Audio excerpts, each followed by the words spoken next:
अरे, ये तो इंसानों का जादुई डिब्बा है। इसमें तो अभी भी बत्ती जल रही है। आज तो लॉटरी लग गई। कालू फोन को घसीटकर अपनी गुफा में ले आया। उसने गलती से स्क्रीन पर पैर रखा और एक वीडियो चल पड़ा। उसमें खतरनाक बाज की जोरदार आवाज थी। चीं चीं। बाप रे, क्या डरावनी आवाज है। रुको, अगर मैं इससे डरा तो जंगल के बाकी पक्षी तो इससे डरकर भाग जाएंगे। अब इस नकली बाज से मैं पूरे जंगल पर राज करूंगा। अगली सुबह जंगल के सभी पक्षी अनाज चुगने मैदान में आए थे। सब बहुत खुश थे क्योंकि आज दाना बहुत ज्यादा था। कालू कौवा पास ही एक घनी झाड़ी के पीछे छिपा हुआ था, हाथ में फोन लिए। वाह, आज तो किसान ने ताजा बाजरा डाला है, पेट भर कर खाऊंगा। हाँ बंटी भाई, जल्दी जल्दी खा लीजिए, इससे पहले कि धूप तेज हो, हमें घर लौटना है। तभी झाड़ी के पीछे छिपे कालू ने शैतानी मुस्कान के साथ फोन का वॉल्यूम फुल किया और बाज की आवाज वाला वीडियो प्ले कर दिया। अरे ये क्या, भागो, बाज आ गया, वो हमें मार डालेगा। बाप रे, ये आवाज तो कानों के पर्दे फाड़ देगी। लेकिन बाज है कहाँ? दिखाई क्यों नहीं दे रहा? बंटी, सवाल मत पूछो, जान बचाओ। ये खूनी बाज है, ये दिखता बाद में है, हमला पहले करता है। उड़ो जल्दी। हाय रब्बा, मेरे बच्चे घोंसले में अकेले हैं, मैं जा रही हूँ। बचाओ, भागो, बाज आया। देखते ही देखते वहाँ भगदड़ मच गई। पक्षियों ने अपना आधा खाया हुआ खाना वहीं छोड़ दिया और आसमान की तरफ उड़ गए। कुछ ही पलों में हरा भरा मैदान एकदम खाली और वीरान हो गया। झाड़ी के पीछे कालू अपनी हंसी रोक नहीं पा रहा था। बेवकूफ कहीं के, जरा सी आवाज सुनी नहीं कि दुम दबाकर भाग खड़े हुए। इसे कहते हैं आम के आम और गुठलीलियों के दाम। शाम हो गई थी। रानो और उसके बच्चे भूखे बैठे थे। उन्हें आज एक भी दाना नहीं मिला था क्योंकि बाज के डर से कोई बाहर नहीं गया। माँ, पेट में बहुत दर्द हो रहा है, हमें खाना कब मिलेगा? धैर्य रखिए बच्चों, बाहर वो खूनी बाज घूम रहा है, जान रही तो खाना कल मिल जाएगा। भूख से परेशान होकर सभी पक्षी बरगद के पेड़ पर जमा हुए। सब डरे हुए थे। भाइयों, ये कैसा बाज है? उसकी आवाज तो सुनाई देती है, लेकिन वो दिखाई नहीं देता। वो किसी भूत की तरह है। यही बात मुझे भी खटक रही है बंटी भाई। शिकार करने वाला पक्षी चुपचाप आता है, इतना शोर नहीं मचाता। दाल में कुछ काला जरूर है। दूसरी तरफ कालू कौवा पक्षियों का छोड़ा हुआ सारा अनाज अपनी गुफा में जमा कर चुका था। वो मजे से खा रहा था और फोन पर गाने सुन रहा था। वाह, क्या दिमाग लगाया है मैंने। बिना पंख हिलाए इतना खाना मिल गया। ये पक्षी कितने मूर्ख हैं, एक आवाज से डर गए। रानो को यकीन नहीं हो रहा था कि दिन में शिकार करने वाला बाज इतना शोर क्यों मचा रहा है। वो सलाह लेने के लिए जंगल के सबसे बुद्धिमान और बुजुर्ग उल्लू चाचा के पास गई। उल्लू चाचा, आप तो रात भर जागते हैं और सब कुछ देखते हैं। क्या आपने उस खूंखार बाज को अपनी आंखों से देखा है? वो पूरे जंगल को डरा रहा है। बेटी रानो, मैंने जंगल की हर परछाई देखी है, लेकिन सच कहूँ तो मैंने सिर्फ उस बाज की आवाज़ सुनी है, उसका शरीर नहीं देखा। और जंगल का नियम है, जो दिखाई न दे और सिर्फ शोर मचाए वो अक्सर छलावा होता है। धन्यवाद चाचा, अब मुझे पक्का यकीन हो गया है कि दाल में कुछ काला है। अगले दिन रानो पानी पीने नदी पर गई। तभी फिर से चीं चीं की आवाज आई। रानो उड़ी नहीं बल्कि एक घने पत्तों वाले पेड़ के पीछे छिप गई और ध्यान से देखने लगी। आवाज उस झाड़ी के पीछे से आ रही है, लेकिन आसमान में तो कोई बाज नहीं है। मुझे पास जाकर देखना होगा। रानो दबे पांव झाड़ी के पास पहुंची। उसने देखा कि वहाँ कोई बाज नहीं बल्कि कालू कौवा बैठा है और उसके पास एक चमकती हुई कांच की ईंट रखी है जिससे आवाज आ रही है। तो ये कालू की चाल है। ये मशीन शोर मचा रही है और कालू मजे ले रहा है। इसने हमारे बच्चों को भूखा मारा है, इसे सबक सिखाना होगा। कालू की सच्चाई जानने के बाद रानो सोच रही थी कि उस मशीन को कैसे हराया जाए। उड़ते उड़ते वो एक इंसानी घर की खिड़की पर बैठी। वहाँ उसने एक छोटे बच्चे को देखा। माँ, मेरा फोन पानी की बाल्टी में गिर गया। अब ये चल नहीं रहा, ये खराब हो गया। मैंने कहा था ना, फोन को पानी से दूर रखना। पानी पड़ते ही मशीन मर जाती है। ओह, तो ये उस शैतानी डिब्बे की कमजोरी है, पानी। शुक्रिया नन्हे दोस्त, अब मुझे पता है कि कालू के बाज को कैसे चुप कराना है। रानो को पता था कि वो कालू से लड़ नहीं सकती, लेकिन उसके पास अकल थी। वो तालाब पर गई और एक बड़े से कमल के पत्ते में ढेर सारा पानी भर लिया। सुना है इंसानों की मशीनें पानी से खराब हो जाती हैं। आज इस नकली बाज को मैं नहला दूंगी। कालू फिर से झाड़ी में फोन सेट करके पक्षियों को डराने के लिए तैयार था। पक्षी दाना चुगने आए ही थे कि कालू ने बटन दबाया। आवाज शुरू हुई। डरो, भागो डरपोको, सारा खाना मेरे लिए छोड़ जाओ। इससे पहले कि पक्षी भागते, रानो ठीक कालू के ऊपर आ गई।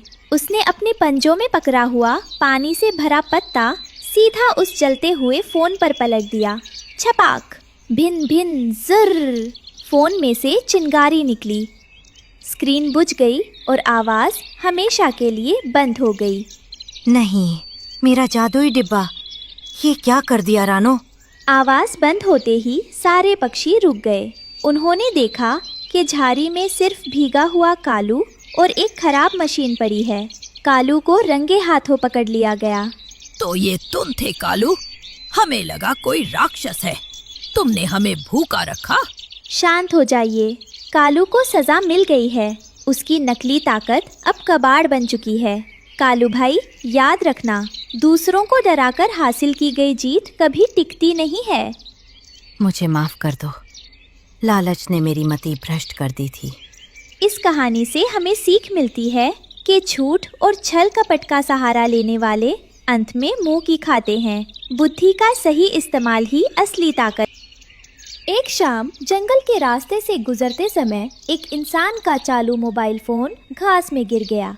कालू कौवा दाना ढूंढ रहा था। तभी उसे वहाँ से संगीत की आवाज सुनाई दी। उसने देखा कि एक चमकती हुई चौकोर चीज घास में पड़ी है।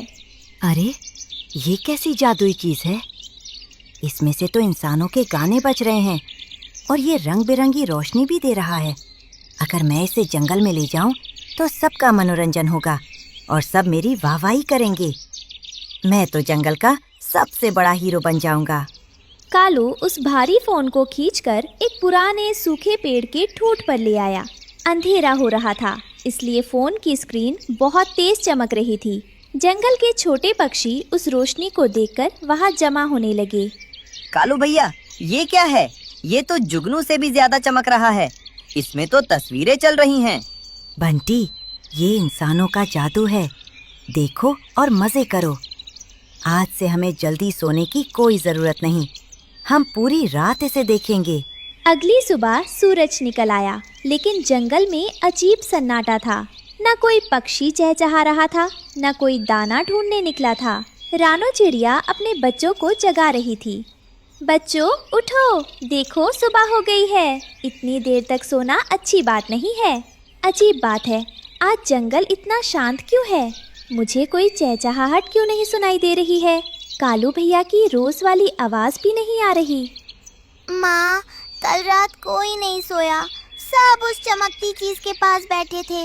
मुझे भी वो देखना है। नहीं गुड़िया, मेरी बात ध्यान से सुनो। जो चीज़ कुदरत के नियम तोड़ दे और हमें रात भर जागने पर मजबूर करे, वो हमारे लिए कभी भी अच्छी नहीं हो सकती। अच्छी नींद और सुबह का दाना सबसे ज़रूरी है। रानो उड़कर वहाँ पहुँची। उसने देखा कि कालू, बंटी और गौरी सब फ़ोन की स्क्रीन में खोए हुए हैं। उनकी आंखें लाल थी और वे थके हुए लग रहे थे, लेकिन उनकी नज़रें स्क्रीन से नहीं हट रही थीं। कालू भैया, गौरी बहन, क्या आप लोग ठीक हो? देखिए, सुबह हो गई है। आप लोग दाना चुगने नहीं जाएंगे? मुझे लगता है कि आपके बच्चे भूख से रो रहे होंगे और उन्हें आपकी ज़रूरत है। उफ, रानो, कृपया आप हमें परेशान ना करें। हम एक बहुत ज़रूरी वीडियो देख रहे हैं। भूख प्यास तो लगती रहती है, ये जादू रोज नहीं मिलता। जाइए यहाँ से। कालू का बेटा जग्गू घोंसले में अकेला और भूखा था। वो बार बार नीचे देख रहा था, लेकिन उसके माता पिता नहीं आए। उसने उड़ने की कोशिश की, लेकिन कमजोरी के कारण गिर गया। पिताजी, माँ, मुझे बहुत भूख लगी है। आप लोग कहाँ हो? क्या वो खिलौना मुझसे ज्यादा प्यारा है? जंगल के पेड़ फलों से लदे थे, लेकिन उन्हें खाने वाला कोई नहीं था। फल सड़कर जमीन पर गिर रहे थे। रानो अकेली वहाँ अनाज जमा कर रही थी। उसे जंगल के भविष्य की चिंता सता रही थी। ये जादुई डिब्बा हमारे जंगल को पूरी तरह से बर्बाद कर देगा। इस लत के कारण पक्षी अपना जरूरी काम भूल गए हैं। वे अपनी जिम्मेदारियां भूल गए हैं और रिश्तों की परवाह भी नहीं कर रहे हैं। अगर ऐसा ही रहा तो सब भूखे और बीमार पड़ जाएंगे। मुझे कुछ बड़ा करना होगा। शाम हो गई थी। गोरी कवि को थोड़ी होश आई। उसे चक्कर आ रहे थे। उसने कालू के कंधे पर हाथ रखा। कालू जी, मेरी आंखें जल रही हैं और सिर घूम रहा है। जग्गू अकेला है। चलिए घर चलते हैं, अब और नहीं देखा जाता। गौरी, तुम जाओ अगर जाना है तो। अभी इसमें एक नया गाना बजने वाला है। मैं उसे सुने बिना कहीं नहीं जाऊंगा। तुम कितनी बोरिंग हो। गोरी रोते हुए वहाँ से उड़ गई, लेकिन कालू वहीं जमा रहा। अचानक आसमान में काले बादल छा गए। पक्षियों के पास एक खास शक्ति होती है जिससे वे तूफान को पहले ही भांप लेते हैं। लेकिन कालू फोन की तेज आवाज के कारण बादलों की गड़गड़ाहट नहीं सुन पाया। बाकी पक्षी भाग गए, लेकिन कालू कान लगाए बैठा रहा। तेज आंधी शुरू हो गई। बारिश की मोटी बूंदें गिरने लगीं। अचानक फोन की स्क्रीन पर एक लाल निशान आया और पुच की आवाज के साथ फोन बंद हो गया। बैटरी खत्म हो गई थी। अरे, ये क्या हुआ? बंद क्यों हो गया? चालू हो जाओ, मुझे वो गाना सुनना है। अभी नहीं, चालू हो जाओ। फोन बंद होते ही वहाँ घुप अंधेरा छा गया। अब कालू को सिर्फ आंधी की साय साय और बिजली कड़कने की आवाज सुनाई दे रही थी। तभी उसे अपने घोंसले की तरफ से जग्गू की चीख सुनाई दी। बचाओ पिताजी, पेड़ गिर रहा है, बचाओ। ये तो जग्गू की आवाज है। हे भगवान, मैं इस काले डिब्बे के चक्कर में तूफान को देख ही नहीं पाया। कालू गिरते पड़ते अपने घोंसले तक पहुंचा। डाल टूट चुकी थी। गोरी और जग्गू एक पत्ते के नीचे दबे हुए कांप रहे थे। कालू ने जल्दी से पत्ता हटाया और उन्हें अपने पंखों में छुपा लिया। गौरी, जग्गू, क्या तुम ठीक हो? मुझे माफ कर दो। मैं उस झूठी रोशनी के पीछे भाग रहा था और यहाँ मेरे घर में असली अंधेरा हो गया था। मैंने तुम लोगों को बहुत दुख दिया। कालू जी, उस मशीन ने हमें अपनों से दूर कर दिया था और हमारे बीच दूरियां ला दी थी। शुक्र है कि आप समय पर अपनी होश में आ गए, वरना आज हम नहीं बचते। अगली सुबह मौसम साफ था। कालू कौवा उस मोबाइल फोन को अपनी चोंच से घसीटकर नदी के गहरे पानी में फेंक आया।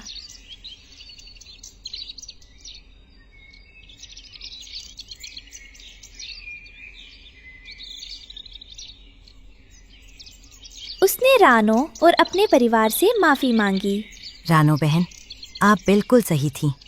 अपनों के साथ बात करने में, उन्हें समय देने में और उनके साथ उड़ने में जो असली खुशी और संतोष है, वो किसी चमकती स्क्रीन में नहीं मिल सकता। आज से मेरा परिवार ही मेरी पूरी दुनिया है और मैं अपनी गलती को सुधारूंगा। कालू भैया, मशीनें हमारा काम आसान ज़रूर कर सकती हैं, लेकिन वे कभी भी परिवार का सच्चा प्यार, अपनों की गर्माहट और कुदरत की ताज़ी हवा नहीं दे सकती। मुझे खुशी है कि आपको अपनी गलती का एहसास हुआ और आप वापस सही रास्ते पर लौट आए। उस दिन के बाद जंगल में फिर से पक्षियों की असली चहचहाहट गूंजने लगी। उन्होंने समझ लिया था कि असली कनेक्शन अपनों से जुड़ने में है, स्क्रीन से जुड़ने में नहीं। सुंदरवन जंगल में आज उदासी छाई थी। रानो चिड़िया का बेटा कुकू कई दिनों से बीमार था। उसे जंगल के आम फलों से कोई ताकत नहीं मिल रही थी। रानो अपनी आंखों में आंसू लिए अपने बेटे को देख रही थी। उठो ना मेरे लाल, देखो सुबह हो गई है। तुम कुछ खाओगे नहीं तो ठीक कैसे होगे? माँ, मुझे भूख नहीं है। मेरा शरीर बहुत कमज़ोर लग रहा है। घबराओ मत बेटा, मैं अभी उल्लू दादा के पास जाती हूँ। वो ज़रूर कोई ना कोई उपाय बताएंगे। रानो उड़ते हुए सीधे उल्लू दादा के पास पहुँची। उल्लू दादा जड़ी बूटियों के जानकार थे। उल्लू दादा, आप मेरी मदद कीजिए। मेरा कुकू बहुत कमज़ोर होता जा रहा है। उस पर किसी दवा का असर नहीं हो रहा। रानो बेटी, मैंने उसकी हालत देखी है। उसे खून बढ़ाने वाला फल चाहिए। शहर के पास खेतों में एक लाल रंग का फल उगता है जिसे स्ट्रॉबेरी कहते हैं। अगर तुम वो उसे खिला सको तो उसमें जान आ सकती है। शहर तो बहुत दूर है दादा, मैं रोज़ वहाँ से फल कैसे लाऊंगी? मुश्किल तो है बेटी, लेकिन माँ की ममता के लिए कुछ भी असंभव नहीं होता। अपने बच्चे की जान बचाने के लिए रानो ने लंबी उड़ान भरी और शहर के पास एक खेत में जा पहुंची। वहां उसे लाल लाल स्ट्रॉबेरी के पौधे दिखे। ये फल तो बहुत रसीला लग रहा है। अगर मैं इसका एक छोटा पौधा ही जड़ समेत ले जाऊं और जंगल में उगा लूं तो मेरे बेटे को रोज ताज़ा फल मिलेगा। रानो ने अपनी पूरी ताकत लगाकर एक नन्हे पौधे को जड़ सहित उखाड़ा और अपनी चोंच में दबाकर जंगल की ओर चल दी। जंगल वापस आकर रानो ने अपने घोंसले के नीचे की जमीन को चोंच मार मार कर खोदा और उस पौधे को लगा दिया। तभी वहाँ कालू कौवा और गोरी कौवी आ गए। अरे गोरी, जरा देख तो, ये रानो अब किसान बन गई है। अरे पगली, ये जंगल की पथरीली जमीन है। यहाँ ये शहर का नाजुक पौधा नहीं उगेगा। सही कह रहे हैं आप कालू जी। रानो, तुम अपना समय बर्बाद कर रही हो। आप लोग मजाक उड़ा सकते हैं, लेकिन ये मेरे बच्चे की जिंदगी का सवाल है। मैं हार नहीं मानूंगी। पौधे को पानी देने के लिए रानो नदी पर गई। वो अपनी चोंच में पानी भरती और बार बार उड़कर पौधे तक जाती। हरिया तोता उसे देख रहा था। रानो बहन, तुम बहुत मेहनत कर रही हो, लेकिन तुम्हें पता है ना, कालू की नजर तुम्हारी मेहनत पर है। जानती हूँ हरिया भाई, पर अभी मुझे सिर्फ अपने बेटे की फिक्र है। जब फल आएंगे तब की तब देखी जाएगी।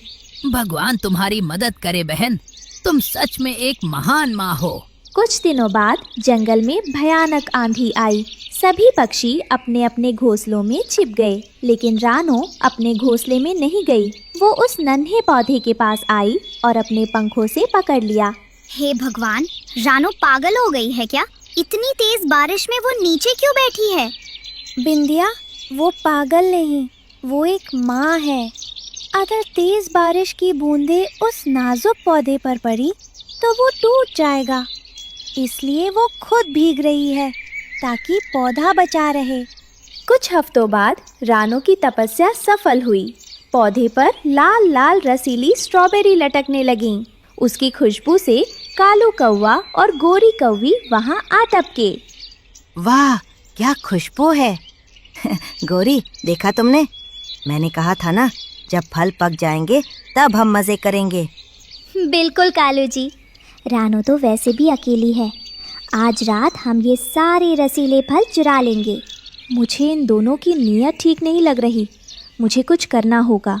रानो घबराई हुई उल्लू दादा के पास गई। दादा, फल आ गए हैं, लेकिन कालू और गोरी उसे चुराने की फिराक में हैं। मैं रात भर कैसे जागूंगी? चिंता मत करो रानो, बुद्धि बल से बड़ी होती है। तुम पौधे के चारों तरफ सूखी कांटेदार झाड़ियाँ लगा दो और उन पर जंगल की तीखी लाल मिर्च पीसकर छिड़क दो। चोर को सबक भी मिलेगा और फल भी बचेंगे। शाम होते ही रानो ने उल्लू दादा की बात मानी। उसने असली फलों को पत्तों के नीचे छुपा दिया और ऊपर कुछ ऐसे फल रखे जिनके पास उसने कांटे और मिर्च पाउडर बिछा दिया। हरियाली तोती ये देख रही थी। रानो बहन, क्या इससे कालू कौवा रुकेगा? हरियाली बहन, लालच बुरी बला होती है। वो बिना देखे झपटेगा और अपनी सज़ा खुद पाएगा। अब आप सब अपने घर जाइए, रात होने वाली है। आधी रात को जब सब सो रहे थे, कालू कौवा और गोरी कौवी दबे पांव पौधे के पास आए। अंधेरे में उन्हें लाल फल चमकते हुए दिखे। गोरी, तुम यहाँ पहरा दो, मैं सबसे बड़ा वाला फल तोड़ता हूँ। जैसे ही कालू ने लालच में आकर तेजी से मुंह मारा, उसका मुंह कांटों से टकराया और मिर्च पाउडर उसकी सांसों में चला गया। काऊ काऊ, मेरी आंखों में जलन हो रही है। हाय, मैं मर गया। पानी पानी। कालू जी भागो, यहाँ तो रानू ने जाल बिछाया है। कालू की चीखें सुनकर सुबह सारे पक्षी जमा हो गए। कालू और गोरी की चोंच सूजी हुई थी और वे दूर पेड़ पर मुंह छिपाए बैठे थे। देखो चोरों का क्या हाल हुआ है। दूसरों की मेहनत चुराने का यही अंजाम होता है। रानो, तुमने अपनी समझदारी से न सिर्फ फल बचाए बल्कि इन दुष्टों को सबक भी सिखा दिया। मैंने ये सब सिर्फ अपने बच्चे के लिए किया। मुझे किसी को चोट पहुंचाने का शौक नहीं है, लेकिन अपनी मेहनत लुटने नहीं दे सकती थी। रानू ने सबसे रसीली और मीठी स्ट्रॉबेरी तोड़ी और अपने बेटे कुक्कू के पास ले गई। लो बेटा, इसे खाओ, इसमें बहुत ताकत है। कुक्कू ने जैसे ही फल खाया, उसके चेहरे पर चमक आ गई। कुछ ही देर में वो अपने पैरों पर खड़ा हो गया। माँ की आंखों से खुशी के आंसू छलक पड़े। तुम ठीक हो गए मेरे लाल, मेरी मेहनत सफल हो गई। जंगल के सभी पक्षी ये देखकर भावुक हो उठे और सब ने मिलकर रानो चिड़िया को एक महान और बुद्धिमान माँ कहकर सम्मान दिया, जिसने ममता, मेहनत और समझदारी से अपने बच्चे को नया जीवन दिया और लालचियों को सबक सिखाया। बर्फीली हवाओं ने जंगल को जमा दिया था। ये जंगल का कठोर नियम था, बड़ा छोटे को खाता है। एक तरफ चट्टान के नीचे काला नाग था, जिसे आसमान से भुल्ला चील देख रही थी, और उस चील पर झाड़ियों में छिपे टाइगर की नजर थी। मौत का एक घेरा बन चुका था। मेरा शरीर ठंड से पत्थर हो रहा है। अगर मुझे अभी कोई गर्म मांस नहीं मिला तो मैं मर जाऊंगा।